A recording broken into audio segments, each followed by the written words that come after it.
Welcome back to another YouTube video of FlareFX, where we make trading very simple. Now in today's video, we'll be breaking down how to deal with overtrading. I'll give you my 5-step process. I'm gonna try and make this video as quickly as possible, as short as possible, so you can enjoy the rest of the stuff. If you're new here, please make sure to hit the subscribe and road to 500 subscribers, guys. Before the end of the year, we're gonna reach it, so stay tuned for these 5 gems, guys. Right, so before we start off, right, I just wanna get an explanation of what overtrading actually is for the new people who don't know, or something maybe you're going through, you just don't understand what it is, right? So now basically overtrading is taking excessive trades. Like, it's basically just taking quantity instead of quality. You just taking trades over and over and over. It's one of two reasons. Number one, it's either it's out of FOMO, fear of missing out, or you just want to make more money than you already have, mainly greed. Like, all the emotions tied together, hence why there's a psychology series, so you can see these types of things. Like, because a lot of mentors, they don't really do psychology series, especially on their YouTubes and stuff. So I was like, you know what, let me just tap into that space, let you guys understand what is happening, right? So I'm gonna give you my 5-step process, really trying to make this video straight, concise, so you guys can understand what you need to do, how you're gonna do it, and when you need to do it too. So stay in tune. All right, the first step that I usually take is setting daily and weekly trading limits, right? So, like, for example, what are trading limits, right? So it's a situation of, let's say, for example, you start off your week, right? Let's say you deposit $100. Your daily limit should be $5. Your weekly limit should be $15. This is just relatively just for an explanation and understanding, right? Having limits, right, will help you gauge, like, okay, cool, I have $100. I'm telling myself that maybe I'll risk $5 a trade, and then my weekly drawdown is 15%. The man is $15, right? So if it's $15, obviously then it's 3 trades a week, right? Daily of loss, $5 a daily loss, right? So now having those things will kind of mitigate any of trades that you're gonna take after, because you tell yourself, I'm only gonna take 3 trades. It's gonna force you to really look for the good quality setups, the ones that you know are gonna plan out right, the ones that you've been back testing, right? So you just wait. It's kind of like a hunting game. You don't just get in the charts and just start shooting, boom, boom, boom, boom, boom, boom, boom. You kind of have to wait, see setups playing your way, see them coming to light, and then afterwards executing, and understanding that you only have 3 chances. So you knowing that psychologically, you're gonna take the time to really pick your trades, handpick your trades, taking 8 quality setups all the time. So now this brings us to our second point, right? Focusing on quality, not quantity, right? So now taking the time to be like, hey, I don't want to take any trade in and even any trade, right? You have to focus on the quality of the trade. You can see a lot of C setups. That's the thing about trading. Like, you will see your setups, but it will be the amateur ones, the mediocre setups, the ones that, tend to come in, go into profit for a few, come back to break even. Like, those are the types of setups that we can be dealing with in trading, right? So now, like I said in the first thought process, or the first step, right, setting your weekly limits, then now your head is going to be like, okay, I have to focus on quality more than quantity, right? The more quality setups you trade, guys, the more quality setups you trade, and I'm telling you, if you sit down and like, I'm only gonna take quality setups, you could probably trade twice a week, because the setup just doesn't meet the requirements you need, right? We'll get to onwards with how you can identify the setups that you need.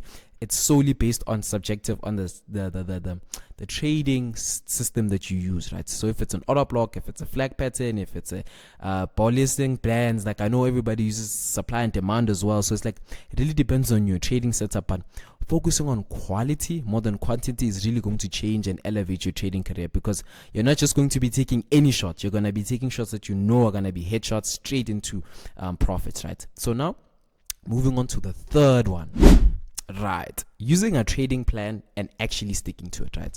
I'll put the link on top over here, right, about how you can build a trading plan to the T, so you can understand how you can build your own and then further deal with like psychology stuff, right? So now, using a trading plan and actually sticking to it is really going to change your trading game. Why do I say that, right? In trading, you really want to eliminate the time you think before you take the trade, right? So the time you think before you take the trade and what you think about when you're in the trade, right? Those are the 2 most crucial times in trading, right? Before the trade and after the trade, right? So now having a trading plan really mitigates you thinking, right? What do I mean by this? You have a trading plan. Your trading plan tells you, hey, when A happens, do B. When B happens, do C, right? You go into the charts. A happens. What do? You do B. You don't have to think and be like, should I do C? I mean, should I do D? Should I move my stop loss? Should I break even? Should I take profit? Things like those are you don't need to think. Like, that's what I'm saying. It's like, if you have a trading plan, something that has been back tested before the trade happens. Oh, my setup is playing out. I can see everything. What does my trading plan say? If 1, 2, and 3 are there, take the trade. So I see 1, 2, and 3 are there, so I take the trade. Now I'm in the trade, right? During the trade, my trade goes into maybe 2% or maybe into 2% profit, right? My trading plan tells me I need to only take profit when it gets to 1:3. I don't have to think and be like, should I close? Because I know my trading plan says I should take profit as 1:3 risk to reward ratio. Why am I closing my trade? You see, I'm not overthinking anything because now I have a trading plan and stuff like that, right? Number 2, a trading plan really helps to kind of set out what your strategy is and how you plan on executing, right? Everybody, even when you go to war, you need to have a plan of how to execute, right? Now, if you don't have a plan, you're just going to get there and start shooting, guns blazing. This is how you're going to lose, right? Lose a war. Because now you're at a war. Like, it's the war between yourself and the charts too. So it's very, very, very easy to lose. You know what I mean? Especially if you don't have a plan. So once you have a plan, things become a little bit more easier. You know what setups you want to take. And even with the start process, number one, the setting of your daily and weekly trade limits, they're all going to be in your trading plan, right? Everything's going to be there. You're going to be using it to kind of help you guide you. Like, it's your torch.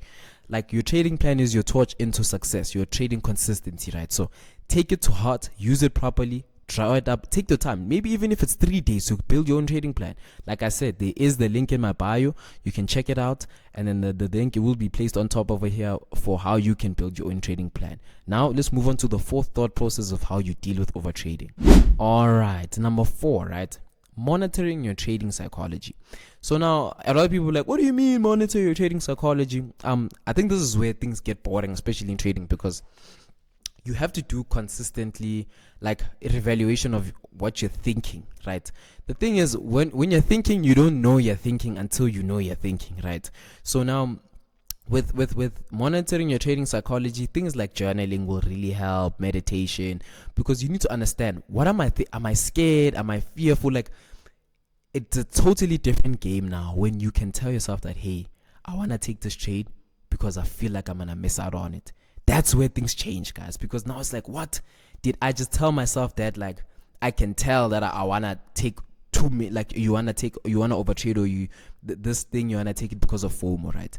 So once you start paying attention to your thoughts, especially before you take a trade, during the trade, like, the thing is, you don't need to think once you have a trading plan, but like, the triggers do come, guys. Like, it's not like, oh, the chart, the profits are in, and then, oh, I have a trading plan, I'm gonna just follow it. That's where discipline comes in. Like, monitoring your trading psychology is very hard, hence why you need to be really disciplined in following your trading plan, and be very disciplined in focusing on quality, not quantity. Very disciplined in your trade limits as well. Like, if you tell yourself $5 a day and you end up losing 7 or 8, that's poor risk management, number one, lack of understanding of your trading system, and you're not following your trading plan, so you're just breaking it. There's no discipline. You're not going to get anywhere discipline.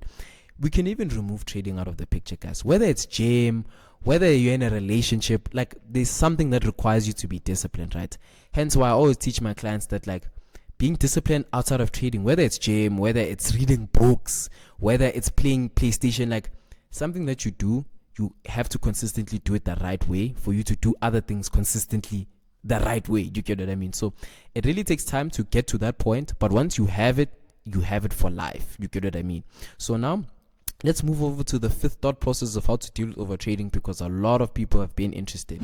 So the last but not least is reviewing and analyzing your past trades, guys. Like, the only way you're gonna know you're overtrading is if you actually sit down and look over the trades that you took. Like, and ask yourself, was the trade that I took here really necessary, or was just something that I really wanted to take, right? Obviously, this is very, very subjective, because your edge might not have played out that week, or maybe you were just a lack of discipline, right? Hence why having mentors to kind of help you, guide you, and see your mistakes is very hard, because, like, being alone in this game really takes a toll on you, because it's not like school where you write a paper, the teacher marks it, you need to fix specific topics that you need to fix. Like, someone really already assesses the things that you're failing on and tells you this is what you need to fix, right? That's where people like us, FlareFX, come in, where we teach you and help you identify the things that sabotage your trading and actually elevate it, right? So sitting back and be like, hey, I don't understand why this was an L, right? And having a group of a community, which we provide, and then a place where you can find a sense of solitude, like talking to someone, because this trading thing is very hard, right?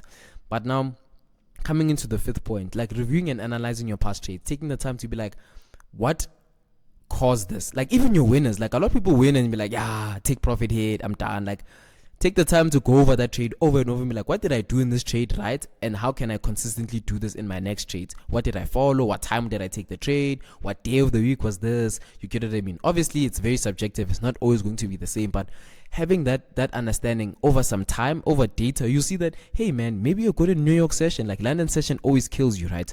That's the only way you're gonna stop over trading, because now if you know you're not good in London session, that extremely decreases your like the amount of trades you take. Let's say maybe you take 2 trades London session, 2 trades New York session.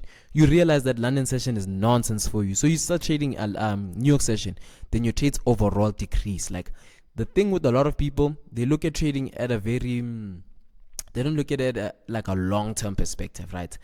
After 5 years, you'll be you would have taken more than 1 million or maybe to 100k trades, right?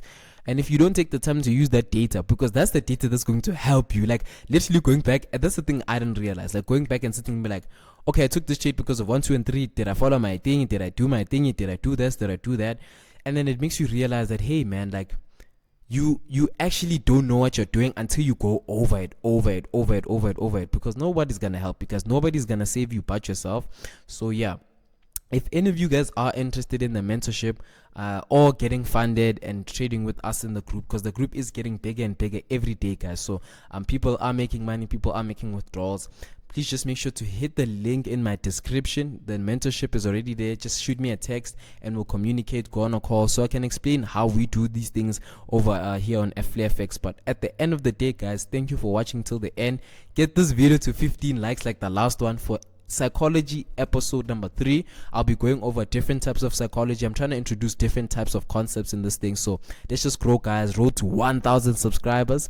But other further than do, it's Mr. Flam, yet another week, signing out.